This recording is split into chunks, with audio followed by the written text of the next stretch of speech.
Tech Talk with Matthew Dickerson. Matthew Dickerson. Tech Talk. Sit back and relax. It's time to talk technology. Greetings, big idea thinkers, and welcome to another episode of Tech Talk with Matthew Dickerson, fresh out of the box. It's time to recline, just for 45 minutes or so, switch off from the workaday worries and drift into dreams of a brighter future. And here to moderate your meditation, emerging from the curtain, is our digital swami. It's Matthew Dickerson. How are you, Matt? Well, speaking of meditation, speaking of hypnotic, speaking of mesmerising, this week I got to watch a 3D printer produce a building. And you were hypnotised by it. It was. Watching that, it took, depending on the temperature of the day, it was quite interesting. As it got colder, they had to slow it down a little bit. As it got a bit warmer, they could speed it up a little bit. It ended up going about 200 millimetres a second in a horizontal form as it was laying out the concrete. Sounds like a bit of an art form. It was a bit of an art form to do that part, but then watching it. So to do a whole loop around the entire building took it from 6 to maybe 11 minutes, depending on the temperature of the day. And just watching there, you go, oh, look at that. It looks cool. And then going around a corner, oh, I wonder how it's going to go this time. Oh, look at that. It did exactly the same thing. But the really cool part I thought about it was it had one little spot where it seemed like the print head on the printer itself actually got a bit of a wobble up. It was almost like it was coming home a bit too drunk, and it kind of just wobbled back and forth as it went along a little straight section. And then the next layer above that was just out of sync, as in the opposite wobble. So when you looked at it as the wall was being built, it looked like basket weaving. It was just a pattern they put into the wall that looked like concrete had been woven Not in quite and a out. kink, but just a little inconsistency. That's it. And It was brilliant. It just looked fantastic. But I really enjoyed watching. I know it sounds a bit sad, but I really enjoyed watching the process as it just kept laying out layer after layer after layer. So I've got a question for you. It's got to start from one point where it lays that first blob of concrete, right? And then after it's done a lap, it comes back to that. How does it not create a little lump at that start point? I'm concerned about you and I, James, because the first question I had for the guy, the great minds, yeah, was I said, so exactly that. How do you do it? Do you go around and then step up? So it's kind of got one spot in there that it's almost like this funny spot where it just steps up, or do you do it evenly? Now you could hide that little step up. In this particular case, the building was a toilet block, and you've got some internal parts of that where you don't see them externally, and it's basically where some of the surfaces are. So you could hide it away in that particular part. But what they do is they actually start off the first part from a very thin amount and then build it up over a metre or so that you don't really notice that first one there. And then as each layer comes around, it actually just slowly rises over that part of it. They still put it in the surface area, so you don't even see that small rise initially. If they've got a slab of concrete that's not quite square, that's not perfectly level, for example, they actually don't mind that, because then they can actually cater that to get their building perfectly level and use a slight slope that might be in the concrete slab. Now, I assume most slabs are pretty well level, so that probably doesn't apply that often. But, yeah, that was the first thing I thought of there, was that you'd have this big ugly part where it's just kind of like a little step up each lap around. But no, and so you can't really see. You'd have to go looking for it and have to know what you're looking for. You'd have to do that, but more to the point now, I was kind of looking there and I wanted a laser leveler just to sit there and take across the top to see if I could actually pick up any variation, because obviously as it goes around that whole length, it starts at one point and then by the time it gets back around, it's actually risen that. But you're talking about a rise of maybe 25 millimetres over the whole length of it, so you're not going to be able to pick that up with the eye. But all sorts of questions like that. What fascinated me, the spectators. I didn't know that 3D printing was a spectator sport. It drew a crowd. It had Could a have sold constant seats. stream. Well, absolutely right, but it had a constant stream of people going past. And I talked to one lady, it was actually a couple, and they were telling me that they'd been there every day of the print. It took about 4 days to print. They'd been there every day of the print and coming back multiple times during the day just to see where it's up to and see what progress had been made. Oh, and really yeah, nice, just yeah. really fascinating. This is the future, James. This is the future of construction. I guarantee that. And the other thing is that my daughter's an architect and she got pretty excited about it because she said, we can now really draw things and let our imagination run free, because in the past, when you're designing something, you've got to think, oh, how are they going to build this? Now, the Opera House is a perfect example of that not happening. I'll draw this pretty picture, and then engineers had to go, but how do we make that stand up? There was a fair process in doing that. But architects, typically, they love curves. But building curves is quite difficult. So builders go, oh, no, not another architect that loves curves. But now architects that love curves, they'll be at the front of the line because curves work better. You can imagine as a printer moves along, to do a square joint is actually more difficult than a curve, yeah, that's right. Whereas a nice curve, you've got the machinery moving nicely together. So, yeah, it was really exciting. I've been quite fascinated by it. So here comes the era of the wavy line building. Yeah, that's right. And actually, I think that's right. You'll get architects going, well, now we can do it. There'll be wavy lines all over the place. All right, better dig into this week's episode. If a picture tells 1,000 words, then an emoji has got to be worth a short sentence at least. But a word for the wise. Be careful about shooting your emojis from the hip. It could end up costing you dearly. As it turns out, a thumbs-up emoji is as good as signing on the dotted line, or so a Canadian court has ruled. Matt, what is the world coming to? Head scratcher, puzzled face, comical question mark. It's fascinating, isn't it? Because emojis I tend to think of as something that you would use flippantly, something that you would use casually. I wouldn't really think of an emoji as something that's a serious contractual obligation. And that's exactly what this whole court case was about.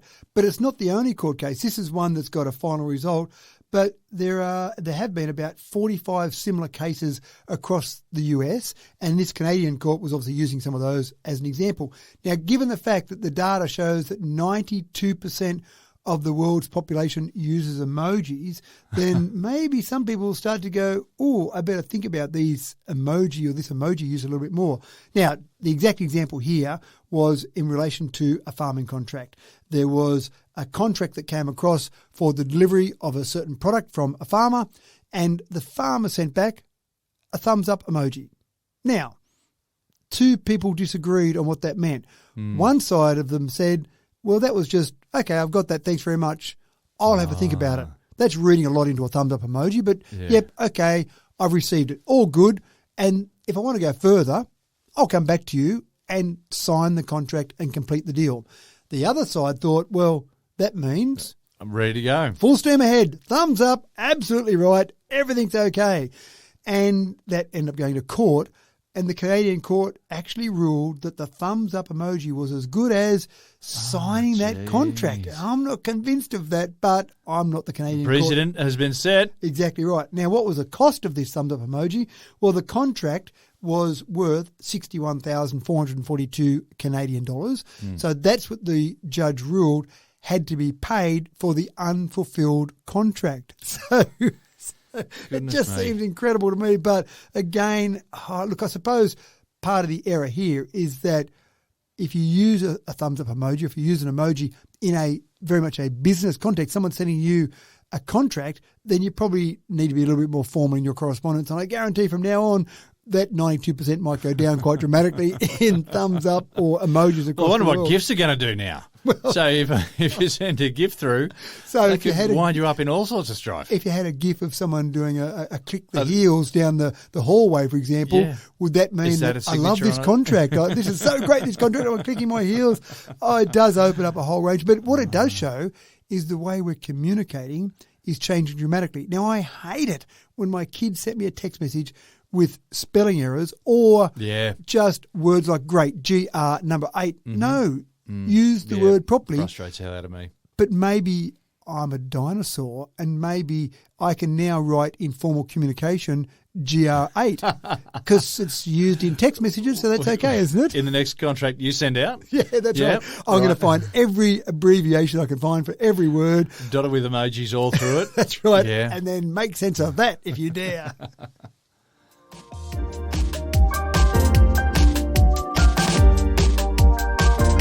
In a paperless society was an ideal projected about 20 years ago. The emailing revolution was going to cut environmental waste enormously. But as you probably know by now, emails come thick and fast in 2023, and you take a day off from checking them at your own peril. But the carbon cost of emailing is something that I never really thought about until now. Matt, apparently every time we hit send, we released a tiny fart of CO2 into the atmosphere. Is that right? Well, yes, kind of. All the infrastructure that's in place to support our email, you can break down to a per email basis. And I want to tell a quick story about a conference that I was at a couple of years ago now it was, but I was actually hosting a panel session at this conference. It was a technology conference. And we're talking about a range of things, and obviously we've discovered video conferencing now, and it's all wonderful. And I think everyone in the room was pretty comfortable with the fact that we were doing something good for society in having all the video conferencing, not getting in a car, not driving, and all that sort of thing. And then someone from the audience asked the question and said, well, hold on, you've got a carbon footprint from all these servers and the infrastructure to run everything. So is video conferencing actually any better than flying or driving to physical meetings? And I went, oh, wow. So with that, everyone just sort of sat and stared. They did exactly that. Got no answer. Well, we thought we were doing a pretty good thing here. Now, I haven't actually gone and done the research around video conferencing, but someone for me, it's fantastic, has done all the research on email. Now, it's interesting because obviously mail traffic, physical mail traffic has gone down dramatically. 2006 was about our peak for letters being delivered to mailboxes. It's been going down since then, and where we are now is about half the volume of letters being sent compared to 2006. Now, when you see the little Honda CT110 riding along the footpath, by the way, the only motorbike that's legally allowed to go on a footpath is a Honda CT110. Right. Yep. But when you see the CT110 going along, and if you think, okay, there's some carbon emissions associated with that delivery, I can see some little puffs of smoke coming out the back of the motorbike as it goes along. So you can translate exactly some carbon emissions to the letter. You can see the letter. It's made of paper. Someone had to produce that. So it all makes sense. And you think, well, sending email, I'm doing something good for the planet, for the environment. But when you send an email, you're on a device. That device needed some electricity, whether it's a handheld device or a computer plugged in. There's some electricity that went to powering that device. Then you've got some form of internet connection. There's a telco that's providing that internet connection. So you've got some electricity being used for your internet connection, and then the telco that's then transmitting that. There's some servers back end for the email, for all that. There's some carbon that was used, carbon emissions that were produced in producing all of this equipment. So there's got to be a cost from the environmental perspective for all of this. And when you break down the 3.86 million emails sent globally every second in 2022, and then factor in the point that only 5% of all power produced across the world is produced with renewables, then it turns out that each time you click send, there's 0.3 grams of CO2 equivalent that are released to the environment. So you break it down. Now, how bad should we feel about that? And should we say, I'm not going to send that email to James because I don't want to add that little bit of extra CO2 to the environment? I'm going to use it as an excuse for why I hadn't sent the email. That's great. I love it. Oh, look, I was going to send you that email, but cut down on CO2. You weren't important enough to actually waste some CO2 on. I like it. I'm going to use that next time. When you break that down, though, and again, if I didn't send that email, really, did I just save the environment? Not really, because all of that infrastructure is already in place. It's the total volume there. So a couple of things to consider. The first thing is that all the emails around the world, all of the infrastructure that's in place is contributing about 1,155 kilograms per second of CO2 per second. And so I thought, well, that seems like a lot. That's over a ton, but is it really that much? Well, the global transportation sector contributes about 280,000 kilograms per second. So maybe don't feel so bad about the email that you might send. So that's one thing to consider in amongst all of that. The other thing is that spam is causing most of the email traffic. So you and I say, I'm not going to send that email to save CO2. Makes sense, yeah. Unfortunately, you're talking about spam traffic around the world is approximately 50% of the traffic is spam traffic. So if we said to those spammers out there, because apparently they're nice people that would listen to our message, hey, to save the planet and stop annoying us so much, can you just cut out the spam and we could then reduce our carbon footprint by about 50%? Would they respond to that one? They don't seem to respond to the annoying part. Do you reckon they'd respond to the CO2 angle? No, I don't think they Not care. convinced, no. Just keep sending out the emails. I then thought I'd break it down and see, well, let's give us some comparisons around other things that we use every day that's obviously got a carbon footprint associated with it. So 3.86 million emails sent every second, I mentioned. 270,000 text messages sent every second, 100,000 Google searches every second, another 1,000 different YouTube videos are uploaded every second. Can you believe that? So much information floating out there. 500 new posts on Facebook and 100 new tweets. These are all per second. Yeah. So there's some contributors there to carbon emissions across the world. Think about all that next time you look at some cats on YouTube or something. I'm not sure. But it's interesting to think about what's actually contributing to our CO2 across the world.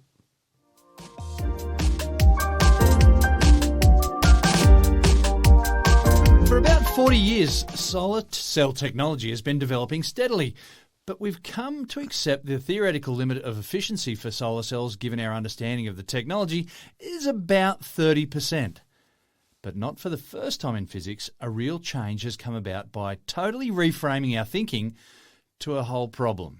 And the 30% efficiency ceiling is about to be smashed. Matt, you've got to love science, don't you? Oh, you've got to love science. And we have talked about that. And as people are getting closer and closer to 30%, they go, wow, I'm almost at that theoretical limit of 30%. Now, my understanding of why it's 30% of the total energy that hits there is all about the wavelengths.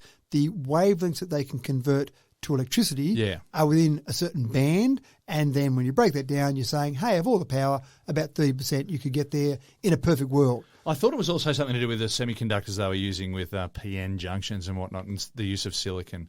But anyway. Well, no, and that could be part of that. That could be related to the wave that hits that and then what they can do with it after it hits that. So there's some reasons that are good, solid reasons that physicists have come up with to say 30%, if you can reach 30%, you're going pretty well. And many solar panels are 24, 25%, that's going quite well, and you get ones that are getting closer and closer. But now, again, this is the thing where you talk about you love science. Someone said, well, have we ever thought about putting some sort of different layer over the top to maybe allow us to use some different wavelengths that hit it, and maybe that'll change those wavelengths or redirect those? What could we do? And so there's been some work done on exactly that. And effectively what they've come up with is, well, yes, we can now get past 30%.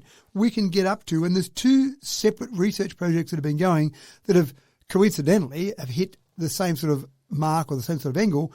One in Switzerland has been able to hit 31.2%, and over in Berlin they've managed to be able to get 32.5%.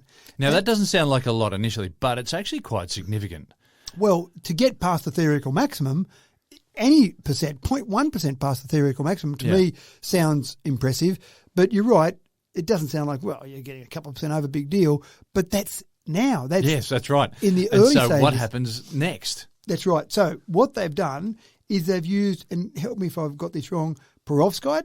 How's that sound for pronunciation? Sounds good to me. I've never used that word before. Okay, good. So we're going to go with Perovskite. I can get away with it then. I thought I might be picked up there. But so they've got a Perovskite silicon coating on top of a what would be called a traditional solar panel to be able to increase that efficiency level. So by doing that, they've been able to do that. Now, unfortunately, at this stage, they're not at the point of producing commercial sized and commercial volume solar panels. This is really in the laboratory over a small panel, but it all starts That's there. right. It's got to start somewhere. That's right. Now, I'm sure some developer out there, they're talking to some investor saying, well, if you can get over 30%, fantastic. I can go and resell solar panels to lots of people that have got them now. They might only have them old panels at 20%. Suddenly, you could actually go from 20 to 30%.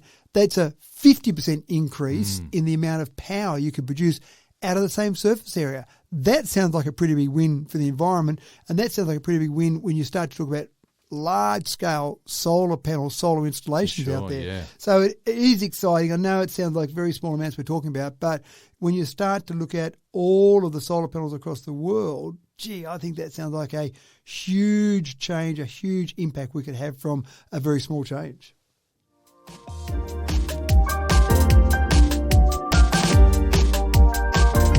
Regular listeners will know that last week we talked about enlisting an open AI chatbot to keep telephone scammers occupied, if only for a couple of minutes at least.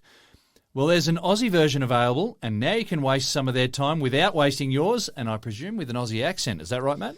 An Aussie accent and a whole range of other accents. We talked about the story last week, and that was interesting. That was a small American process. But this is actually Macquarie University.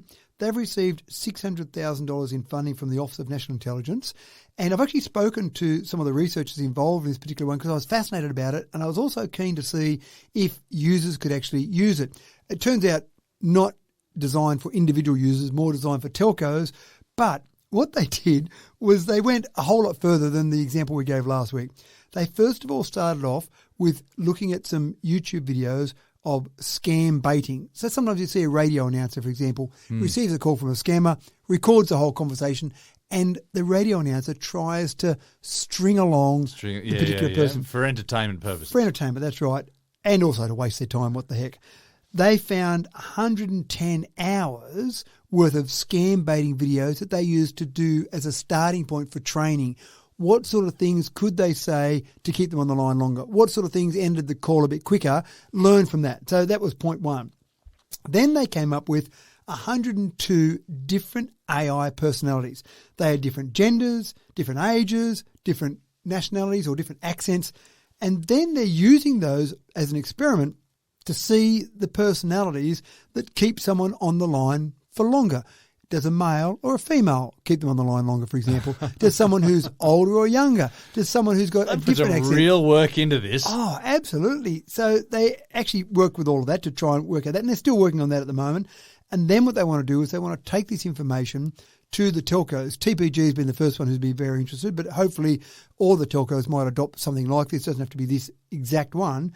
But the idea is that telcos, their solution so far has been, we'll block that number. But the scammers can keep using other random numbers. And I'm sure you've had the situation where you've had a missed call. And when I see a missed call, I go, oh, I better ring that person back. And I ring the person back and it says, this number's not connected. Yeah. Hold on. How can that be? I got a missed call from them. And the reason that actually happens is that the scammers spoof numbers. That number doesn't have to be real. When they're ringing you, they're making up a pretend number. Or sometimes you've had the situation, you ring back, hey, how you going? I missed a call from you. Who's this? Oh, this is Matthew. Oh, I don't know you. Well, mate, you just rang me. What do you mean you don't know me? Well, I've got no idea who you are. Where are you based? And so finally you go, oh, I know what's happened here. This has been a spoofed mobile number. So it could be real. It could be a fake number. Yeah. But they spoof them. So blocking numbers is not really an effective process to stop scammers, because when you block that number, they'll just use another number next time and they just have this random process.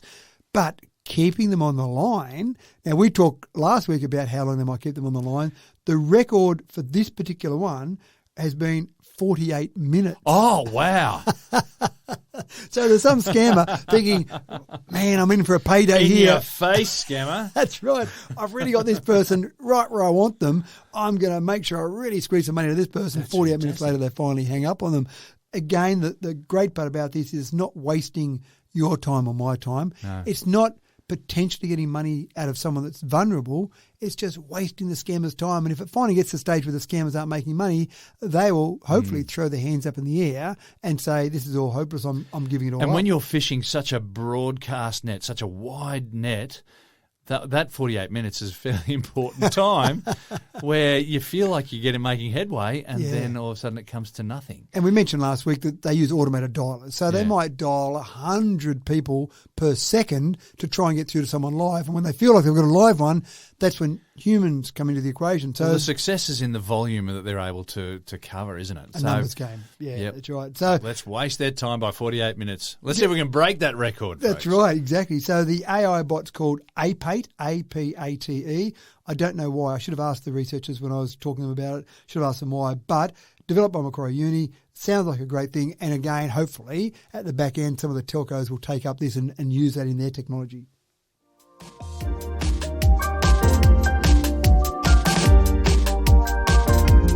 In what many may see as a sad indictment of the current situation in American schools, one high school in Santa Fe is enlisting the help of a Robo-Cop to support security measures. Matt has the details, and you have 15 seconds to comply. That's one of my favourite lines out of the original Robo-Cop movie. It does sound a bit like that, doesn't it? I mean, it is sad, isn't it, that we have to talk about the fact that you're going to have security the guards fact that they've start. got security guards to start off with, but that's that's old news. They've had security guards in schools for a long time. And one of the problems is that schools have to pay security guards, obviously, and so that means that you can't have as many resources for your education. School should be a great place for education, but some of their budget has to go towards security guards. When we talk about a Robo-Cop, let's call it Robo-Cop, what the heck? When we call it a Robo-Cop, we're talking about a purchase price. Now, the purchase price for these, the ones they've got rolling out already, are around $60,000 to $70,000. So you might say that might be a wage of a security guard for a year. So after a year, you're probably in front. But I think you're in front in a whole range of other ways as well. You end up with something, a robotic device that looks and feels humanoid in some ways, but with lots of advantages. For a start, the height, they're talking about these about 1.7, 1.8 metres tall, so about the same size as a human, about 180 kilograms, so a bit heavier than a human, but you want that bulk because you might want this to take action. Then they set it up with a 360-degree camera on the top. That's being recorded on the device, but also being able to be transmitted back to remote monitoring if needed. So let's take worst case scenario, active shooter. Well, you could have this particular Robo-Cop sitting in there and police could be looking at this external to the school, external to the building, and get a view of what's going on, how many active shooters are there, where are those active shooters, let's be able to take some action from that. Yeah, so this Robo-Cop isn't armed and it's not going to start firing at kids and stuff like that. No, it's got the ability to detect weapons on people and try and disarm people, but not to actually be armed. So you don't want a Robo-Cop going in there going, oh, I think there's an active shooter over there.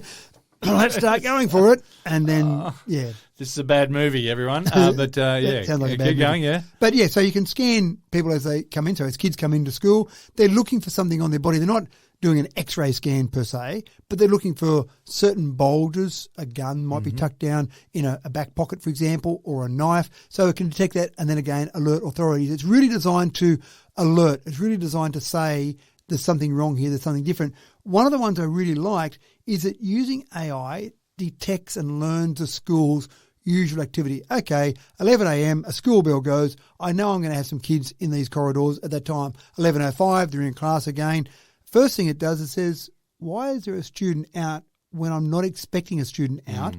And then looking at the behaviour. Does that student seem anxious, aggressive? Is there some change in the behaviour in the way they're walking, for example? Because, again, I'd imagine if you're about to go and be an active shooter, you're probably not just calm and relaxed. You probably would be a little bit tense in the way you walk.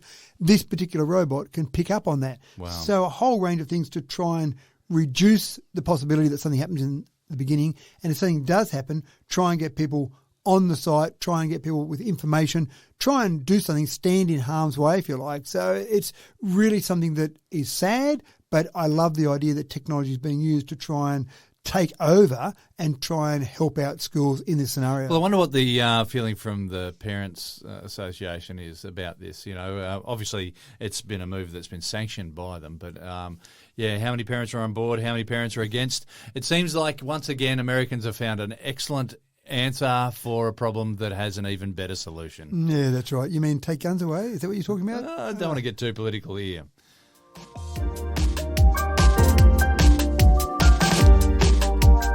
The use of mannequins in medical training is not a new concept by any stretch, but in 2023 we've come a long way from lifeless plastic and rubber dummies. At Swindon College in the UK, the undergrad health professionals of tomorrow will train on mannequins that are quite a bit more responsive thanks to some clever modern robotics. Matt, slightly less messy, but not far from the real thing from what I gather. Well, I actually spoke to a doctor, this is months ago now, and he said at the beginning of his medical training, they were allocated a cadaver. Well, that's what I thought happens in medical training. That's right. Is they just bring out a bag of heads, a bag of torsos. And guess what we're doing today in our anatomy lesson? It's just... Well, This doctor said that when he started, he was allocated one body that was his for his medical degree. Oh, for the whole medical degree. So when it was time to work on heads, you'd go and get your head, essentially. Yeah, when it was time to work on chest, you'd go and get your body and work through it. So that was your friend for the next years of your medical degree.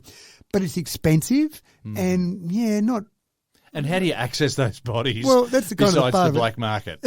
No, they do have a... I'm sure they're not going to the black market and buying them. All those doctors out there were not accusing you of going to the black market to buy a body, but you've got to rely on people donating a body to medical science. Yeah. So it's a bit clumsy, a bit difficult, and it's still, you've got young medical students working on a real live, not Well, live. yeah, but I've always fighting. thought to myself that it's a fairly grotesque way of doing it, but I want any doctor that's working on me to have seen the real thing, yeah? That's right, to play around with someone else first, please. So it is an interesting process. But the mannequins are getting better and better now. And one of the things I love, and I actually watched a demonstration of this, you've got mannequins that have got so many realistic components on the body, but then you can actually have some training doctors, the doctors doing the training, sit separate away from that, and they've got a control panel or they've got an iPad, they've got a device that they can say, right, let's see you cope with this. Let's just put a bit of high blood pressure. Right, what do you do now? And the doctor, the training doctor comes along, or trainee doctor comes along and says, right, well, I'd recommend this, or I'd prescribe that, or whatever it might be. Right, what about if I throw a quick little cardiac arrest into the equation? Now, how do you handle it? And so the doctors who are doing the training say, we have some fun sometimes. We actually introduce things to these mannequins that aren't normal, that things that don't really happen to humans, and see how the students cope with that.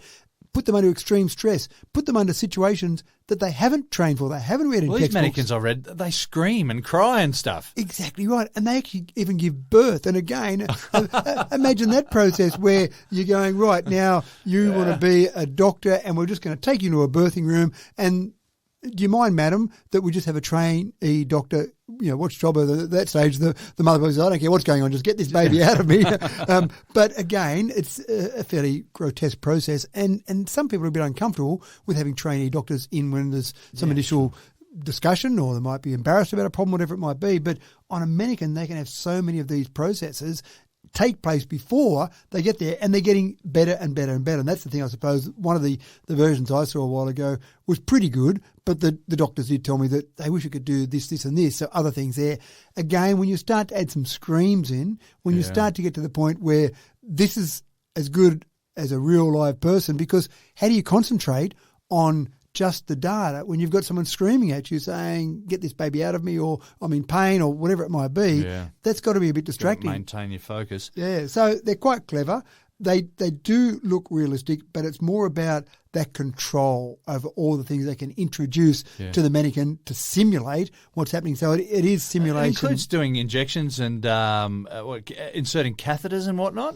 And again, you've had the example in the past probably where you've had someone give you a needle or put a needle in you, and you've seen the good ones and the bad ones. Yeah, that's right. I missed again. Let me have another go. So again, practicing on all of those things and getting the skin right on these mannequins so that it does simulate what real skin would be like. As I said, putting a needle in and getting it in the right spot and actually being able to get it in the skin without causing too much pain. There is a real art form in that. So I love them. I love the concept here. And I love the fact that we're still developing these better and better all the time.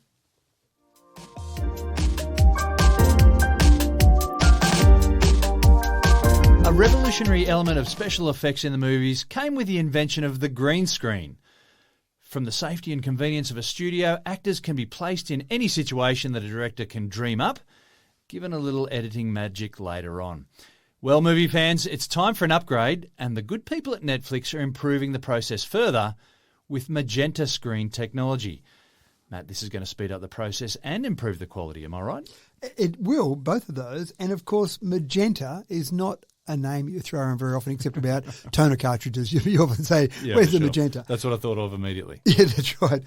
What happens normally, obviously, in a green screen is you have some green in the background, and then actors do whatever they're doing there. Might be some action sequence that's supposedly on top of a plane or whatever it might be. And, of course, everyone knows it's not happening, but it looks Falling pretty good. from the Nakatomi building. Yeah, all those sort of things.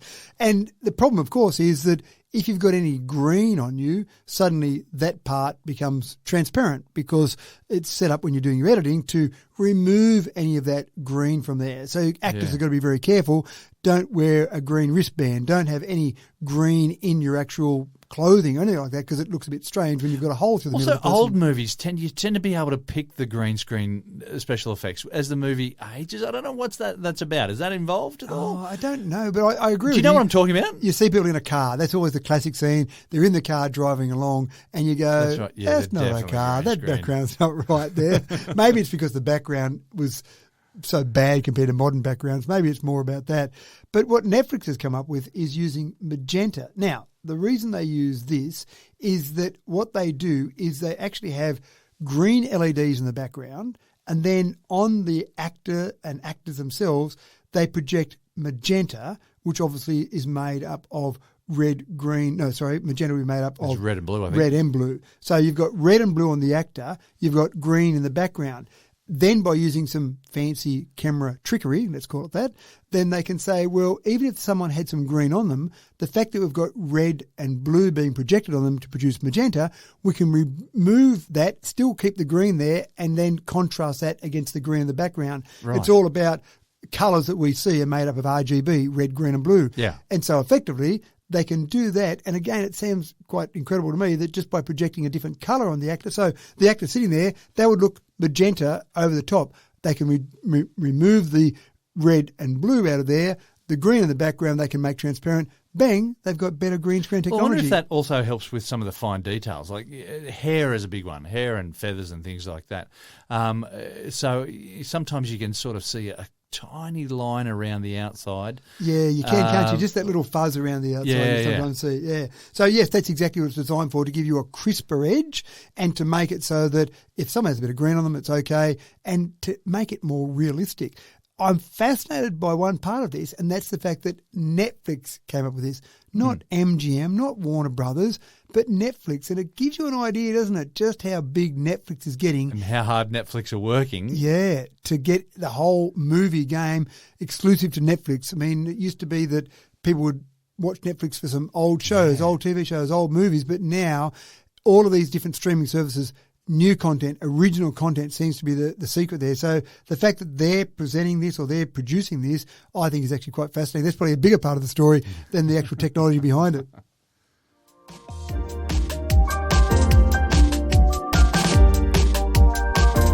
EV owners love their new cars. Just ask them about it if you've got a spare couple of hours. And what better way for an EV owner to say, I love my new EV, than to wrap it up in a cosy blanket for those long, cold winter nights. Matt, tell them about the latest must-have for EV owners. Some people do take the trouble, don't they, just to put a cover over their car. Yeah. They don't have a garage, they put a cover over it. That's great. And I must admit, I've always probably had a garage to put a car in, but I probably wouldn't go to all that trouble of putting a cover over a car just to keep some bird poo off it, whatever it might be. But now maybe there's a good reason to do it, to protect the car and to keep the battery in the right temperature range. And that's the secret here. Lithium-ion batteries, whether it be on your phone or in your car, perform better within a range of 15 degrees Celsius to 35 degrees Celsius. And it's interesting, when people are driving around as it gets to warmer months in the year, they think, oh, well, it gets hotter and EV won't perform as well.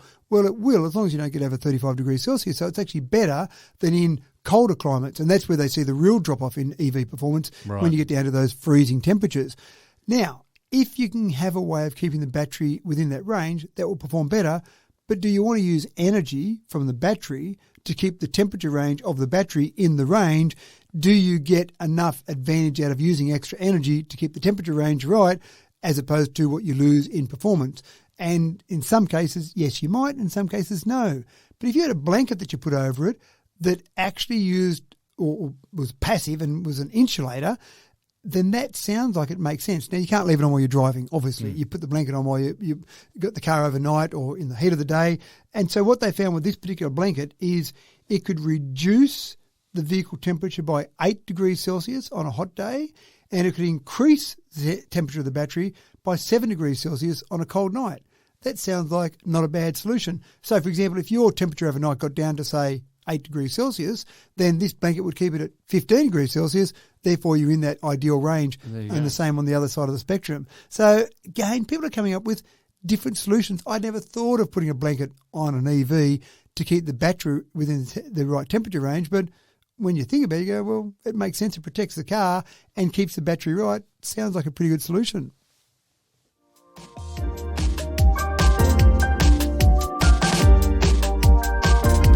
Having been told to stop diagnosing myself with Google Doctor and just go and see the damn doctor, this next story flies in the face of all of that.